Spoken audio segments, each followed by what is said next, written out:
I think they did the impossible, Shane. I think they made the Oscars really fun again. Is it they or is it specifically one man? It is specifically one man shouldering the burden of the Academy Awards. And his name is Sean Baker, baby. Yeah, no. Just straight shout out to Conan O'Brien for being just one of Hollywood's last true showmen. Like, They finally just did the thing that they should have done, which was hire Conan. Yep. I don't despise Jimmy Kimmel as a host. I don't particularly like him as a host. The problem with him is it just every year was the same thing. Yeah. It's like, look, occasionally you do have to mix up the host just to make the show feel a little different. So why get the guy whose every joke is delivered the exact same, every joke is on the same, who makes fun of this is the thing that I've seen pointed out the most, is that Conan never made fun of the movies. He made fun of the people. Yeah. And it's like, dude, finally, why are we like, this whole thing is big and pointless and stupid. So why not just let it be that? Why not just let it be a celebration of the movies? Yeah. And Daddy Conan O'Brien gave that to us, and I really appreciate that. We just needed Daddy. That's all we needed, We just baby. needed Daddy. Yeah, I agree. I think Kimmel for the longest time was like more mean-spirited. Like, he wasn't like mean, but it was more mean-spirited than it should have been for a very, very long time. The ones that I remember liking the most are all the ones that are like, this is awesome. This is the coolest shit. Yeah. And like, yeah, there's jokes. Yeah, you're gonna zing some people here and there, but it's always the people who make it a show. So I'm thinking like Hugh Jackman and Neil Patrick Harris and Billy Crystal and now Conan. It's like when Neil Patrick Harris did it, there was this ginormous musical number that was just a love letter to movies, and like Conan did the great version of that where he's just making a play on wasting your time in this ginormous musical number, which is equivalent to it for me. Because again, he's not sitting there like making fun of movies. He's bringing out fun of gags. the show. Oh yeah, it's great. Like, and then his jokes throughout the night were consistently funny. Like, he never overstayed his welcome. He never, you know what I mean? Sometimes these hosts come out for way too long. He made the like line crossing jokes well, you know what I mean? Yes. Like there was the one about the actress who plays Amelia Perez. I can't remember her name. Wait, no, I've got it on my list. I can find it right now. Sophia something. Carlos Sofia Gascon.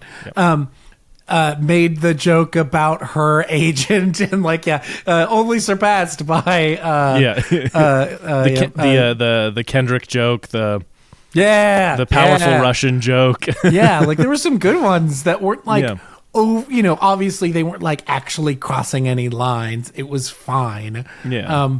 And they were all done much more like, again, because he's not making fun of the movie. He's not necessarily even making that much fun of the people even. More just kind of like the times we're in and maybe some other people, but funny thing, I read a post by the guy who wrote the Kendrick joke. Oh yeah. He said, I bet the executive producer that joke would play well I bet them $50 that joke would play well in the room. I'm $50 richer now. Which I love. That's so cool. Yeah. But like, I don't, just the craft jokes. I mean, the Ben Stiller bit with the stage rising. It was really good. Fantastic. And like, Ben Stiller's the perfect guy to do it because he has this earnestness about him. Like, me and Megan were watching it and I was like, that little man better crawl out of that hole. I want to see that man crawl out of that hole. And he did. Well, it's like, and then Dancing Deadpool was fun. The sandworm gags were fun. The sandworm gags were good. And then that's the one thing you need to know about a show like this. If we spent money on it, we're using it twice, baby. That was really good. I loved the tribute to the firefighters. That was good. Them doing the jokes as well was really as them funny. doing the jokes where you're like, holy shit, this is awesome. Yeah. Big year for QR codes. Big year for QR codes, baby. Yeah, big QR code really got in on this one. Yeah, big year for QR codes between this and like the Grammys and like every single show. They're like, scan this QR code to donate to the firefighters in LA. Yeah. I was just a big year for QR codes. That's my main takeaway. Yeah. Oh yeah, no. But anyway, I was very, very, very pleasant. I knew it would be better than years past because Conan is, like I said, one of our last true showmen. Yeah. In that way, but it far exceeded my expectations. Like I genuinely was curious. I also read another post that said, "Well, he just lost himself the hosting position for next year. He's being too genuinely funny," which is like kind of the Academy's thing, which sucks. Like, here's what's gonna happen next year. They're gonna get John Mulaney next year, and then it'll be Kimmel again for some reason. Yeah. And then they'll go back to Conan, and then they'll probably just rinse and repeat that. Yeah. Whatever. Fine. Let's do it. Conan's opening bit where he's crawling out of Demi Moore's spine Was like so good. That was so really funny. really funny. Yeah. Yeah. All right, I have to do it. I don't want to, but I have to. Yeah, let's announce some results here. Congratulations, you've won again. I think the last time I won, and I'm pretty sure the last time I won was in 2020, I think. No. You won what was the movies? Everything Everywhere All at Once. That year you won. I remember really? that now. Yes, I remember that now because okay. Breck and I had just started dating, or we're about to start dating. Actually, that night we would officially start dating. And you had kind of skunked me that year, I think, because I did not think the Academy would be cool enough to give it to Everything Everywhere All at Once, and so I bet against it. Oh, well, hell yeah. Okay, because I was thinking, I remember the last good thing that happened before COVID was Parasite winning everything, and that was one of those scenarios where I think I picked Parasite to win Best Picture as my wild card because we were like, it's not going to win. And then it did. That's one of those things where, like, even if it was kind of the favorite, it would still maybe classify as a wild card because none had ever done it up till that point. So. Yeah, and like, it kind of was the favorite, but in the way that's like, yeah, but it's not going to win. Like, yeah. Is it the best one? Like, yeah, but like, is it going to win? Yeah, probably not. Like, we've had a good stretch of Best Picture winners for the most part. In recent years, like I think Nomadland and Coda are kind of the odd men out in this situation, in that they're just not talked about. But between Everything Everywhere All at Once, Oppenheimer, Parasite, and now Anora, which I don't know, which I should also say is tonight's tonight's conversation, is that we did this last year with Everything Everywhere, so we're gonna continue and do the Best Picture winner, which is Anora, which I quite like. You and I haven't talked about it yet. Any other particular surprises from the night? Well, the only other thing I'd say is it's kind of a straightforward year, other than like look, Mikey Madison winning was a surprise, but not a huge surprise. Like she wasn't that far behind in all these races, especially post us recording our episode where she won like the SAG and the PGA, and you're like, well, damn it. Yeah, but it's like. It just feels so Oscars to give it to like Demi Moore, who's been doing this forever, and not give it to Mikey Madsen. Just be like, yeah, kid, you're going to win it again. Like you'll be up again. You'll be fine. You'll win later. And that was my logic going into it. That was why I was so confident Demi Moore was going to win. And again, it's like they weren't that different statistically speaking, but and I'm not mad about it. I rewatched The Substance recently, and then I rewatched Anora the night of the Oscars. Look, Mikey Madsen is phenomenal. She's phenomenal in the movie. So it's like there's no reason for her not to win. I think the other low light of the night was El Mal winning Best Song, and those people going up there and just ugh. That was a rough moment. Also, another low light I think is every winner who went up for Amelia Perez did not ever single mention transgender people, or you know what I mean? Did not say the word trans. Like we're not going to go too into the controversy because we're two white dudes. What do we know? Ultimately, I agree with that though, and Zoe Saldana just completely ignoring it is an issue. Zoe Saldana did not handle the post interview well. Ooh, I have not seen that. A reporter from a Mexican entertainment outlet asked her, she said, how do you respond to a lot of people in Mexico being pretty unhappy with the representation in this movie? And she essentially, she's like, oh, I'm sorry, that was never our intention. And then I quote, to me, the heart of this movie was not Mexico. And you're like, she's like, and she goes on to say, it's like, oh, it's about these women. And it's like, okay, sure. Why did a French dude make a movie about Mexico? Why did a French dude make a movie about a Mexican transgender woman when he has none of those experiences. Yeah. And it's just, like legitimately, and the things people are mad about with that one, we're talking about Emilia Perez too much. I want to forget this movie ever existed. In that it kind of humanized a cartel leader and disappearing and exploited disappearing people. And rough. That movie getting the love it got was a rough situation, and then how it was handled with its Oscar wins, all rough. Because you're right. Why would you not mention the transgender community in a movie about that? It was a rough. That was a rough one. And I don't particularly think Zoe Saldana. Her speech was great on stage. I thought her speech was quite good, but whatever. So with all that in mind, man, it was so close. This is the thing that frustrated me about our game is I lost almost instantly. Yep. Like we were like 3 categories in, and I was like, I can't come back at any point because all of our answers are all the same. I lost the one that we were like really different on, and I couldn't come back at all for the rest of the night. It would have taken you having gotten the first award. It would have taken you having gotten your wild card, which was Guy Pearce. Like that's what it would have been necessary. And then I think you would have won then because I wouldn't have gotten points and you would have gotten 3. I mean, oh, that's true. What I was considering being like, hey, can I pick a random thing as a wild card pick? Just to see if we could even make it interesting. Because that was like the only disappointing thing is like, I don't care that I lost legitimately. It was just like, oh, okay, well, I lost. You know what I mean? The competition died early. It died really, really early because again, our guesses were so similar that we only differed on 2 or 3 things, and we only differed slightly. The editing category really boned me. Yeah. Well, see, and I figured Sean Baker being the first person to win 4 Oscars for one movie, which is pretty crazy. But yeah, so I didn't realize that had never happened, or else I probably wouldn't have picked him for editing. But I just kind of felt true. Like it is true.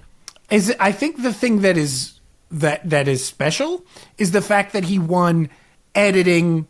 Is the categories he won in. No single person has won 4 Oscars in the same night for the same movie. Oh, okay. Yeah. I saw that reported a bunch, because I didn't know that going in, and people started talking. I think when he won 3 and Picture was up, Sean Fennessy tweeted about it. He's like, if he does it, he'll be the first guy to do it. Okay. I know for a fact that's not true, and I know that for reasons. What are you have to say it now because we're in the middle of the conversation. I saw a lot of places. For what did he win? He won writing, directing, feature, and international feature. See, and that's true. Yeah, I guess. Wow, did he win writing for Parasite? Did Parasite win screenplay? Didn't it? I think you're right, but for some reason, I am right because I have this as part of the game. Okay, well now I know. This is part of my research. Well, then the first white guy to do it. Also not true. There's another one. Who's the? Okay, well, the other one actually might be for different movies. The other one might actually be for different movies on the same night. But he is not the first person to win 4 in one night. He's the third. Wait. Okay, so Bong Joon-ho doesn't count. This is a weird caveat, and it's a dumb Oscar rule caveat. South Korea got the international Oscar, not Bong Joon-ho. Okay. No, completely agree. It sucks. It's bullshit, and that's a rule that I think will change soon. But that is a rule that international features go to the country, not the people. But he did go and accept it. You know what I mean? Look, I understand, but technically he doesn't have. You know what I mean? Okay. Which sucks and is a dumb thing for sure. Okay. Because I don't know why I was like, there's no way I saw that many people talking about it and they were that wrong. Yeah. And it's a dumb... He should have 4 if the rules were correct.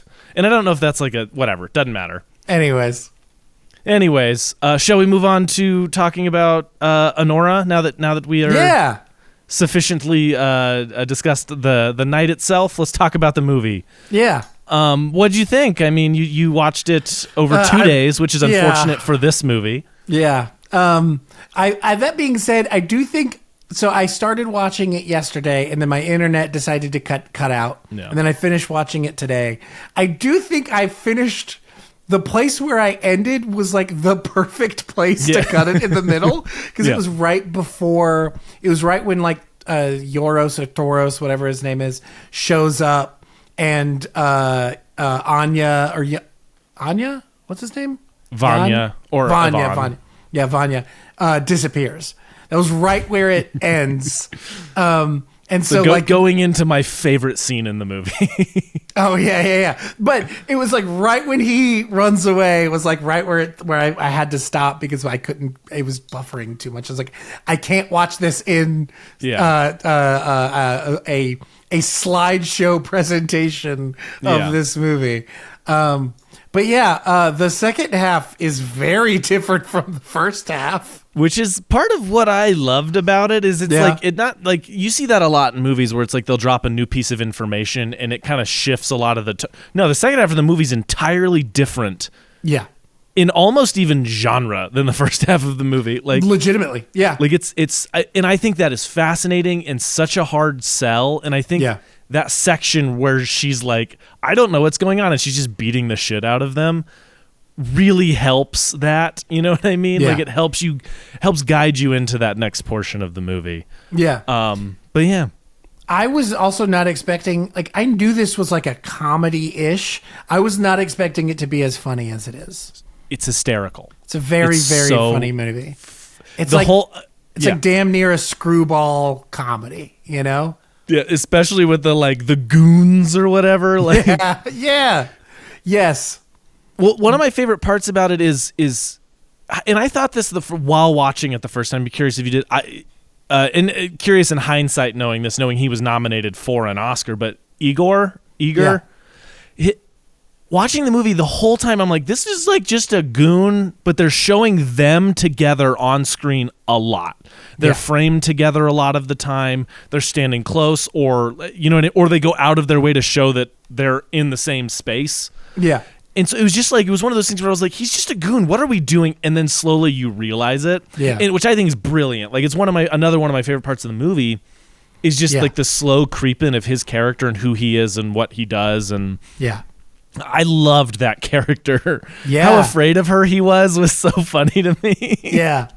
Like, I mean, especially wouldn't you be? Well, yeah, but especially with the realization of like how well he can handle himself. Yeah.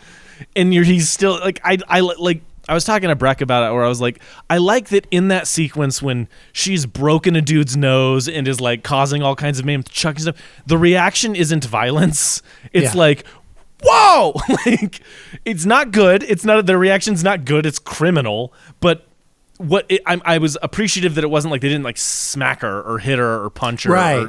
Like, that's what I really liked. I liked that it wasn't like just depicting this horrible violence against women. Like, for so long of it, he's just like sitting there like holding her like, I don't know what's going on either. I'm just going to stay here. Right. Yeah. And like later when they're talking about it, he's like, I didn't assault you. I was protecting you. I was protecting you from yourself. Yeah. Well, and I just like that nothing progresses in that whole section. Like, it's just like 15 minutes of insanity, which is normally like such a big taboo to make something that long have nothing to do with almost anything. Yeah. And yet I love it. It's like my favorite part of the movie. Yeah, that I think I struggled with that just a tiny bit, and I think that has more to do with my bad way of watching it, just because like it broke it up in a weird way, and like so like the tonal shift shifted that much harder for me, I think. So it like sat with me just a little bit weird. I'm like, this is not the movie I was watching yesterday. This is and I was enjoying myself. Like, it's still fun and wild. But it was like, this is a different movie now. Yeah. And again, it's like, it's such experiencing it your way would have been so weird the first time, but to me, it is such a This flow is exactly movie. what Sean Baker was talking about, was you need to see this in a movie, not shitty buffering on my crappy TV. Yeah. Yes, that's something I do like. Look, Sean Baker has the controversy that Sean Baker has around him at the moment in winning this, and Sean Baker being what it is, who he is, whatever. I appreciate that he took all of the opportunities he had to speak, to champion indie filmmaking, better pay wages for people making these types of movies, and the theatrical experience. Yeah, it's like and he stood on business on all of it, right? Like he was fighting for it. Calling for action and giving actual, so not just going like go to the movies. No, it was like 60 to 90 day theatrical windows and giving actual solutions. Yeah, take your kids, get them. Yes, get your make your kids make it a thing, because that was how I grew up. Like I grew up like loving going to the movies because my dad took us all the time. Yeah. So yeah, anyway, I really appreciated that, and I think his writing is really surprising and snappy in this movie. Yeah. Like you said, it's like you're not quite ready for it to be as funny as it is. Yeah. But to talk about the character work, it's like, look, the movie's not very subtle. No. It's got subtlety. I'm not saying it's not. So the movie's not very subtle. The arc is not necessarily that subtle, but all of the character work is so subtle. Yeah. Like that's the part of the movie that gets you, where you're like really, as you're progressing through this, you're like, wait, is she falling for? No, she's playing. No, no, wait, it is love. No, wait. And it keeps you so conflicted emotionally the whole time. Because so much of this movie, the tension is, where's the drunk kid? It's really smart what they do, where you're very intrigued and you're very off kilter the whole time. Yeah. Big fan of that. I thought that was just a fascinating. And the performances do a lot to support that as well. Like Vanya, his performance in that movie is absolutely insane and also like perfect. You know what I mean? Like his manner of speaking is so weird, and yet I can't help but like him a little bit, a lot. You know? Yeah. Like everybody in the movie, all the performances across the board do so much to endear you to the people that you need to be endeared toward. Even the ones that even Vanya, it's like he ends up the way he ends up, but at the same time, you could see why she is attracted to him, why she would want to be with him, because he's so fun and weird and funny and and gives this insane lifestyle. You know what I mean? Yeah. Yeah, his performance, I think all of the supporting players are all fantastic. There's not a bad performance in the movie. Everybody in it is absolutely knocking it out of the park. Yes, and I think it looks gorgeous. Yeah, that was one thing I was gonna touch on for sure. Like it's shot really weirdly, you know what I mean? I wouldn't call it voyeuristic, but there's these weird moments where you're feeling a little voyeuristic at times. Oh, for sure. It's definitely within the first half of the movie too. It's in a way that it's all right, guys, get used to it. This is what this movie is. These people are sex workers. Let's move on. Yes. Get used to the nudity. These people are naked. People are naked all the time. Let's go. Yeah. I do. That's another thing is Sean Baker definitely has a sympathetic eye towards the sex worker community in a way that I think is genuinely really, really nice and doing a lot, I think, for these people. I'm sure there are much better think pieces on the sex work and the sex workers within his movies. But I think this movie has a very sympathetic and a kind look for the most part about sex work and sex workers, Yeah, there's not which I appreciate. There's not, SA scenes. There's not hyper violence against women. It's not touch. It's going, these are people with emotions and feelings and friends and tough times and good times. It's making them people, which they are. Don't have which is a crazy thought, right? Tragic, horrifying lives that they're going back to in these. For all, in the beginning of the movie, she's dancing with one of the guys, and she's like, does your parents know you do this? And she's like, yep. And they're they're okay with it, and they're like, yep. And she just keeps, you know what I mean? And like, it doesn't really do much more than that. You know what I mean? Like, it doesn't have to explain exactly what awful situation she came from for her to deign to do this. It's like, it has a much more respect. You know, like some people just choose to do that, to work in, to live that lifestyle, because it fits them best. And I really appreciate that. I think it does. I think it does a good job with that stuff. No, from all of those things, it's a very humanizing movie. It's a very human movie. I mean, across the board, like you're watching somebody fall. It's like a reverse Cinderella, which is not a description that you know what I mean? That's very much what it's been talked about. It's like playing on the Cinderella fable and tale or whatever, in just a hyper adult way. And I also appreciate that it's just a very adult movie. Yeah. Which is super nice. I mean, we just don't get very many of those. And it is like it's $6 million budget, I believe, and like a true indie movie. Yeah.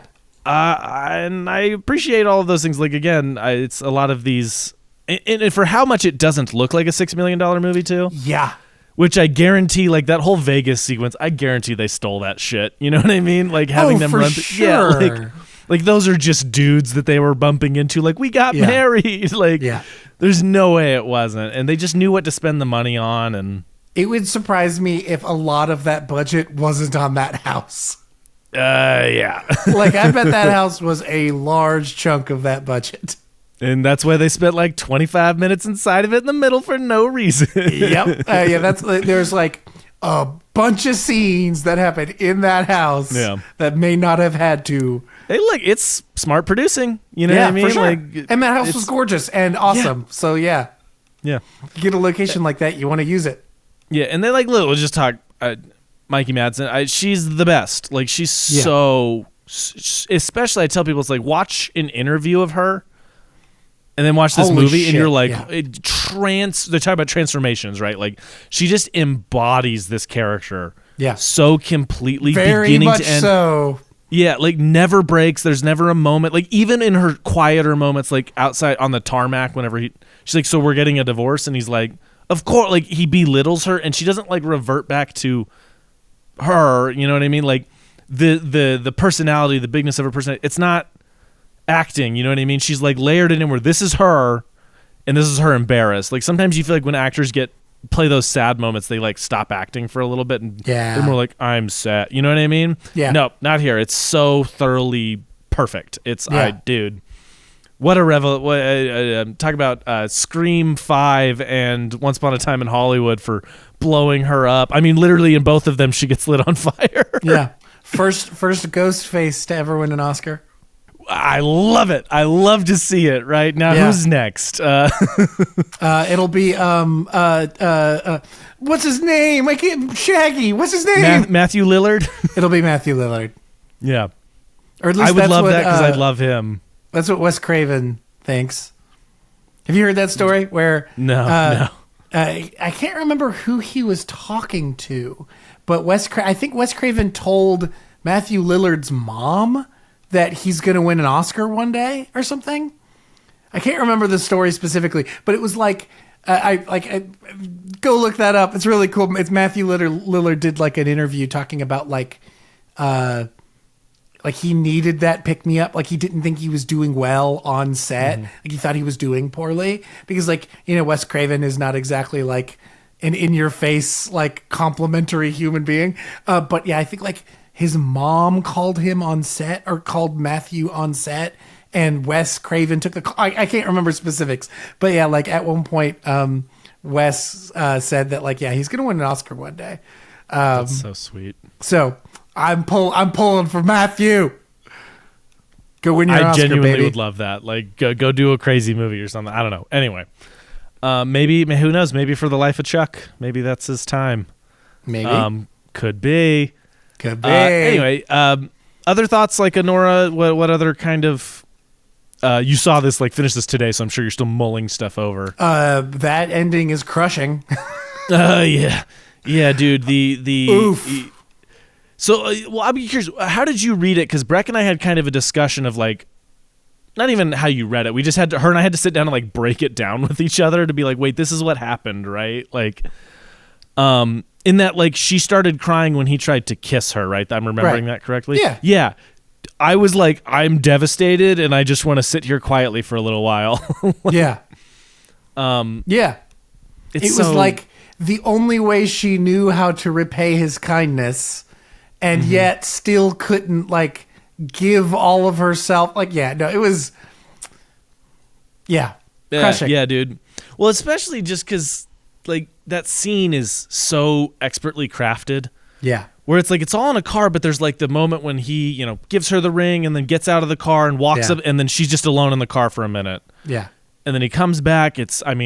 There's moments of levity. There's moments where she's really mean to him. Like it just has this great calm. It never goes quiet. big. Yeah, it's so quiet and so small, but it has levels somehow. Yeah. Like the chemistry those two had is crazy in that scene. Throughout yes. the entirety, but definitely, like.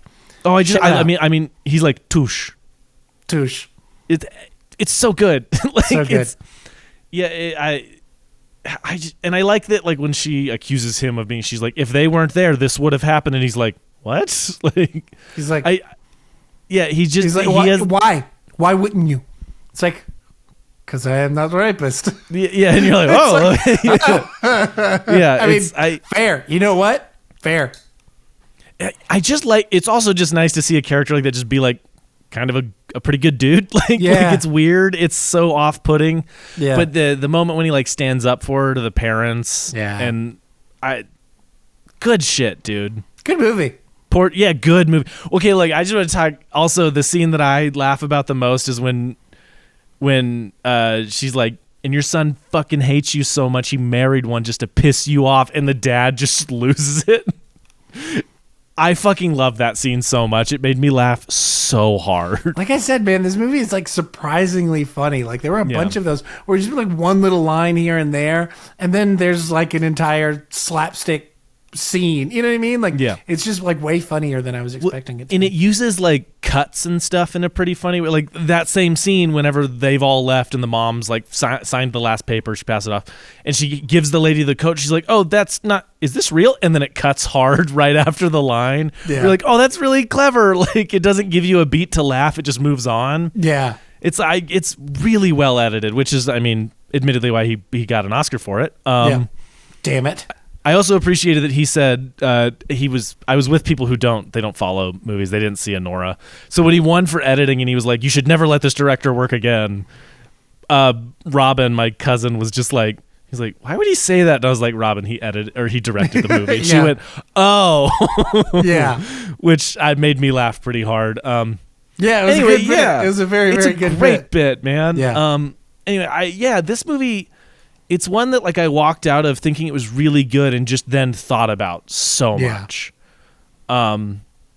Ending a movie this funny on an emotion like that is hard, really hard, and it takes every part of the filmmaking process to make it work. Like it's no one person did that. What other Sean Baker movies have you seen? Have you seen all of his others? No, I think I've only seen The Florida Project. That's the only other one. Oh, so you haven't seen Red Rocket? Mm-mm. Oh, I could have sworn I thought you saw that. Oh, okay. No, that was like the one I missed or that Red year. Rocket? Mm-mm. No. Fascinating. Okay. Yeah. I really want to. Like, I really, really liked The Florida Project. I thought that was a really great. Have you seen that one? No. This is my first one. Okay, rad. The Florida Project's definitely made by the same guy, but is also really different. You know what I mean? In Megan, a great I think, way. has seen The Florida Project, and she really likes it. I think generally, like, held, and we'll see how time plays it, but I think that's hailed as his best movie. Really? I thought Anora. I thought that was. We'll see. We'll see how Anora. The problem is Anora won Best Picture, so it's going to have the Best Picture curse, where everyone's like, "It's actually pretty bad. It's actually shitty," and here are all the reasons why. And you're like, "Well, okay," or it's just a good movie that happened to catch the time. Yeah. Here's my hot take. Still Dune 2 for me, baby. Oh, best believe it should have been Dune 2. I've heard some people are like, well, they're going to do the Lord of the Rings thing where they just give it to him from Dune Messiah. And I was like, that's not true. The industry weirdly doesn't like the Dune movies. I can't figure it out. Legitimately, I mean, did you hear the every year they do some anonymous Oscar interviews for voters? Yeah. Where they just get a pool of people and then so like the big controversy the year Little Women was nominated, They were like, it was confusing. Is it in the past? Is it now? So I didn't vote for it.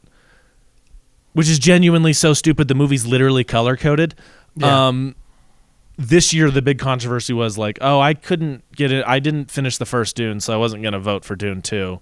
It's like, first of all, you're an Oscar voter. You should have to watch all of these movies or don't vote. And second of all, Dune 2 was the best movie of the year. Like, Yeah. Dune 2 is everything a blockbuster should hope to be, and that it's a great film made immaculately while also being endlessly entertaining. Yeah. Like, I have not thought about a single movie more than Dune 2. Yeah. I don't even think that's a hot take. I think the general public agrees with us. Like, I would pull out my father's ducal signet just to show my approval of the moment, but it's not sitting close to me. yeah, man, that's Dune's, Don't get me wrong. I really, really liked Anora. I need Yeah. some time with it for sure. But I really, really liked Anora. But damn it, Dune 2 is still my. for sure. Like, and like, I think time's going to agree with you. But I'm happy with an Anora best. It's a weird movie to win Best Picture. It's a good movie to win Best Picture. Yeah. So I'm happy with it. There was a couple this year where I was like, if that won, I'd be pretty on board. Me and Megan were watching TikTok, and there was a question that I heard that was really interesting. 25 years from now, what Best Picture nominee from this year do you think people will still be talking about? Or be talking about the most? And Best Megan's Picture nominee or winner? nominee from this year. Dune 2. I see, that was my reaction too, but Megan was like, I actually think it'll be The Substance. And I was like, fascinating. Like, I don't know if I think it's Dune 2 or The Substance. But like, I thought that was a really fascinating pick because I wasn't thinking about it at all. I think The Substance, I think its advantage in this conversation is that it's a horror movie and horror fans are ride or die. Yes. The other side of that is everyone has kind of said Dune 2 is The Empire Strikes Back for our generation. Yeah. And that's also a great comparison. And you know what one of the most famous movies ever is Empire Strikes Back. So the fact that it's even like In the conversation. vaguely in that conversation, that is the Substance is a great wild card pick. I think The Substance, I think it will be talked about more than like Conclave and like some of the other like real true like front, The Brutalist or A Complete Unknown or like the other like true like Amelia Perez, like the other front runners in this race. Like I think people will be talking about that more than they will be talking about Nickel Boys. Which don't get me wrong. I still kind of hold to the joke I think Seth Rogen made where he's like the Oscars should take place 5 years after any given year. So you know which movies are actually still talked about. I don't disagree at all. That would be fascinating to do an award show for movies that came out 5 years ago. It's like, how do you market that? You know what I mean? But it's also probably how we should do it. Or at least like a revamp, like a revote unofficially, but officially. Yeah. Do it like a Hall of Fame voting. You know what I mean? Yes. Like, we should do that. Like, I'm so serious. We should do that. That would be so fun. I'm super in. We should do a Whaties retrospective award show. I'm in. For the Oscar. Like, take the Oscar nominees, I think, and just revote. Yeah, I agree. I wholeheartedly agree. All right, we're doing this. TM, trademark, copyright. Yeah, nobody takes this idea. This is our house. Yeah. Any other thoughts before we move on?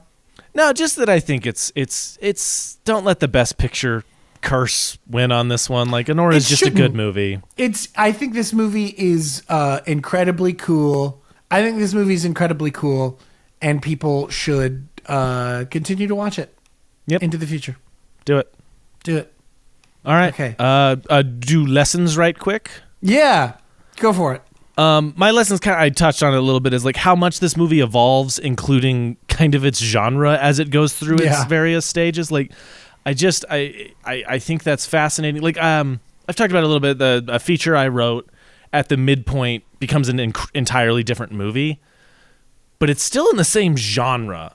Yeah. It's like, I want to figure out how he did that and like I want to find other examples of movies that really make that hard pivot. Like Parasite kind of does, where Parasite becomes a very different movie. Right. When you find out what's going on. Right. So I just, that's kind of my lesson is I just want to go study up on that and figure out how that was done. Cause I think it's incredible and super interesting. Yeah. I love that one. I think I want to say something like, I love what this movie does for a community of people that is underrepresented, and or when it is represented is always in a very dark, harsh light. Like Yes. I really think that what Sean Baker is doing in this movie for sex workers, in this movie and in others, I think is important and cool, and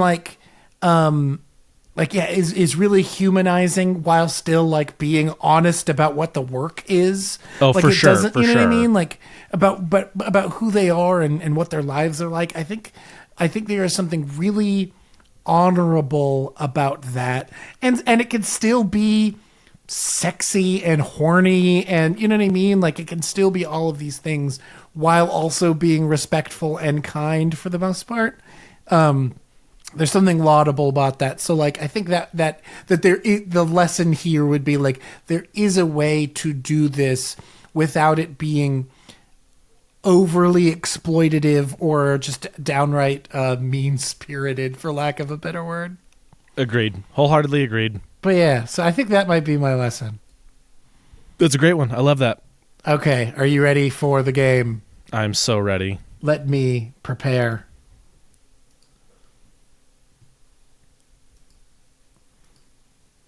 Can you see my screen? I can see your screen. Are you ready to play Who Wants to Be an Oscillionaire? Thank you for the naming. I love this. Let's do it. I couldn't think of a better name, and it's just Oscars trivia. So, so here we go. First question. Sean Baker won 4 awards in one night. This is the 3rd time that's happened. What are the other 2 times? So we know one of them. Yeah, Bong Joon-ho. I have no idea who the other was because I fully thought this was just it. Send your mind into the past, and there is a person that I think is pretty obvious who it could be. Give me your best guess of who you think it could be. My immediate thoughts, is it Spielberg? No, very good guess, and I think your head is in the right place. It can't be Marty, can it? Is it Marty? No, you're further, I think, at this point. Oh, damn it. Think there's producer. no way it's... Oh, okay. This is a wild shot. Jerry Bruckheimer? No. Again, you're kind of closer, I guess, but... give it to... yeah. It's Walt Disney in 1954. Okay. I don't know what he won for. I'll need to research on that one. I do think it's multiple films. Because I think because four in one night is having a one film. Yeah, because Walt Disney has like 54 Oscars, something crazy. Yeah. Well, this might be ground covered again. Yeah. Our first follow-up next time. Question number 2. What 3 films have won 11 Academy Awards? Oh, I know it's Return of the King. I know that's one of them. I want to say like Titanic. Uh-huh. And then is the... I'll be honest with you. I don't remember what the 3rd one is sitting here now. Oh, that's bad. Hold on. I think I have it. I do remember what the 3rd one is. Slight hint here because genuinely no clue. Is it one that I have seen? I don't think so. Oh, okay. It's a very famous movie. It is a movie from... I'll give you a decade. It's a movie from the 60s. Ooh. I think that's the 50s. Crap. It's not like... Oh, wait, hold on. Oh no. It is from the 50s. I lied. I misread that. I thought that was is it on the waterfront? Nope. Okay. Think bigger than that. I would say it's a rather large film. Bridge on the River Kwai? Nope. Oh, okay. I don't know. Think Sword and Sandal. Oh, is it the 10 Commandments? Or not the 10 Commandments? Spartacus? Nope. Just give it to me. I don't know this one. It is Ben-Hur. Ben-Hur. Yeah, that's on me. I should have known that. I got 2 though. You got 2 though. You got 2. Yeah. Are you ready for the next question? I'm ready for the next question. What 3 films have received 14 nominations? Crap. Crap. There's so much talk about 13 this year that I've One of the ones from the previous slide returns to this list. Oh, then it's got to be Ben-Hur, right? Nope. Oh, it's okay. Well, That might have been before it was even eligible for 14. Okay, word. Great point. So Titanic, Yep. It's La La Land. Oh, I lied. The other one is earlier. Yes, La La Land is one of them. You are correct. Okay, So it's okay. Titanic, La La Land, and one more. I will not be able to give you hints for this one Because it'll just give it away, or because I don't know much about it. I'll be honest. oh, then I don't. Then there's no chance I'll know it if you can't even give me a hint. The third one is All About Eve. Oh, okay, I'm aware of that. Frankly, did not know it got that many nominations Same at all. I here, had no clue. brother. Same here. That's why this is Who Wants to Be an Oscillionaire? Yeah, we're learning. Okay, Walt Disney has won the most Oscars. How many? 24, right? Wrong. 22. Shit. Walt Disney holds the most nominations by a single person with 59. Who holds the most for a living person? Ooh. Oh man. Also, there's a picture of Walt Disney with his 4 Oscars from the same night. There he is. Who would it be? It's got to be.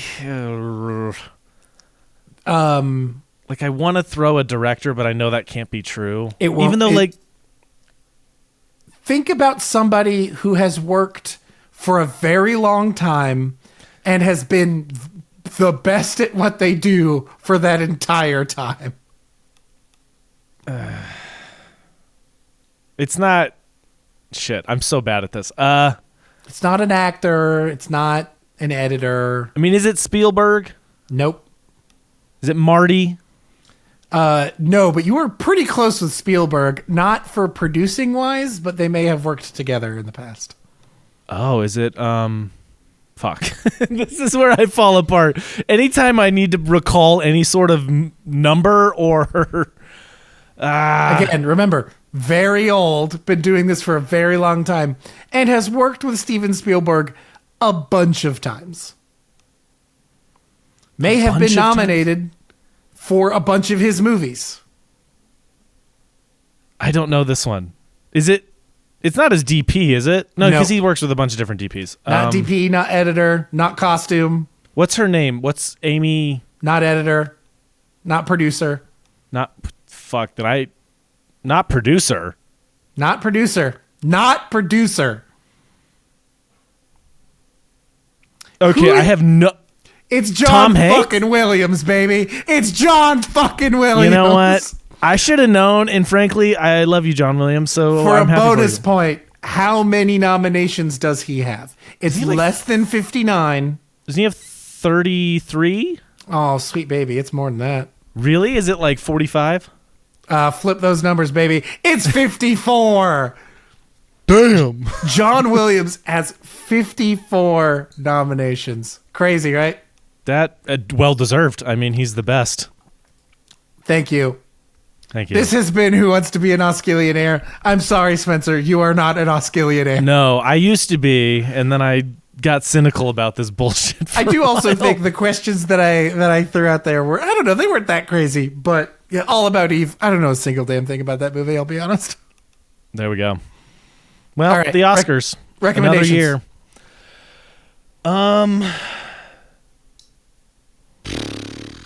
How real world we want to get on this one, because I based on certain things in the world going on. Yeah. To be vague, look up your economic blackout dates and support those. Yep.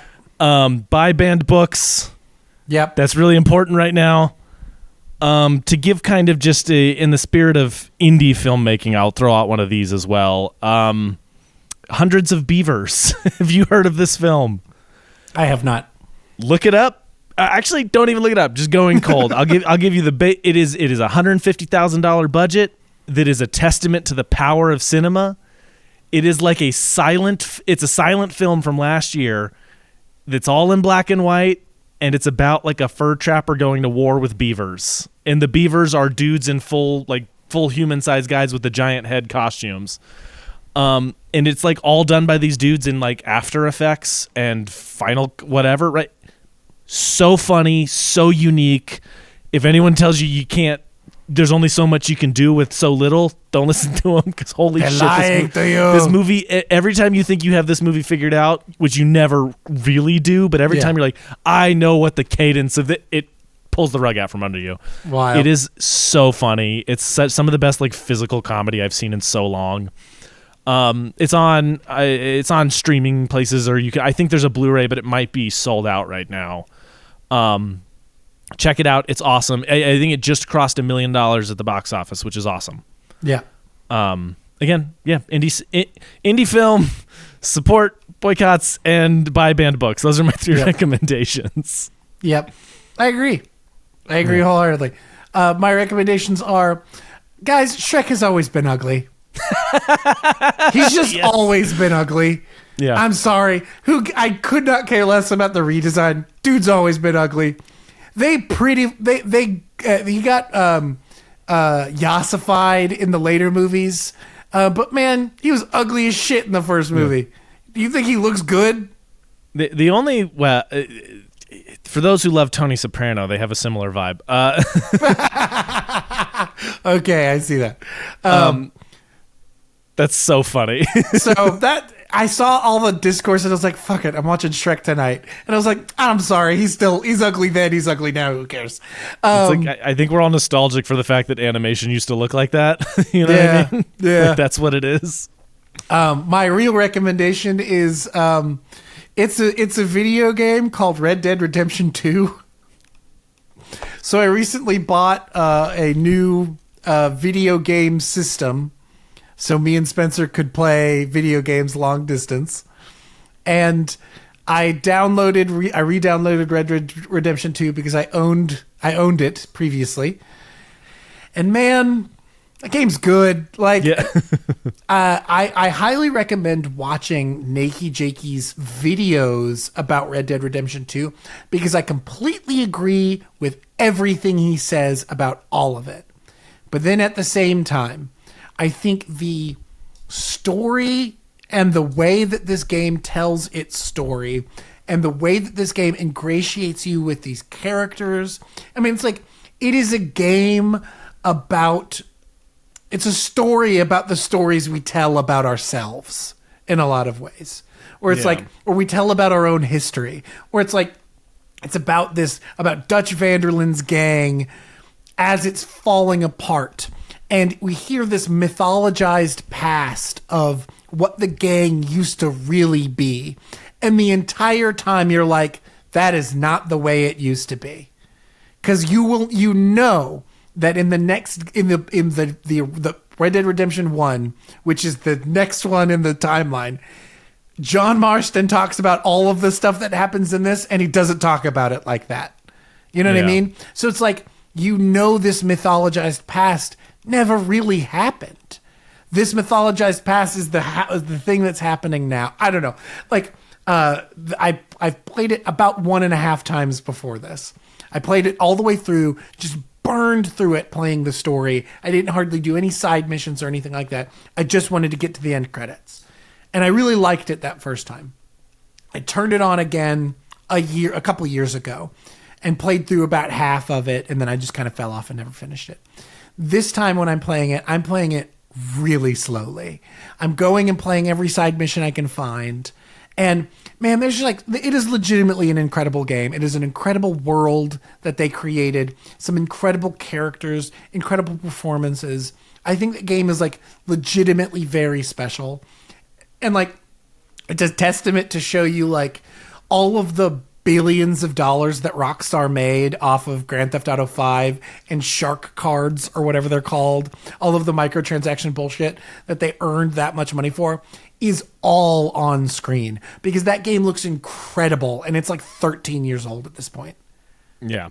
The game looks incredible in 2025, and I'm playing the PS4 version on my PS5. Yeah. And it still looks incredible. Like, I don't know, man. Like, that game is very good. I think it is very special. It is not perfect. It is not perfect. It wants to be Breath of the Wild West and is also very much a Rockstar. I'm going to put you, if you want to hear this story, you have to do it just like this. Yeah, and it can't have it both ways. And it wants to have it both ways. And it can't. Yeah.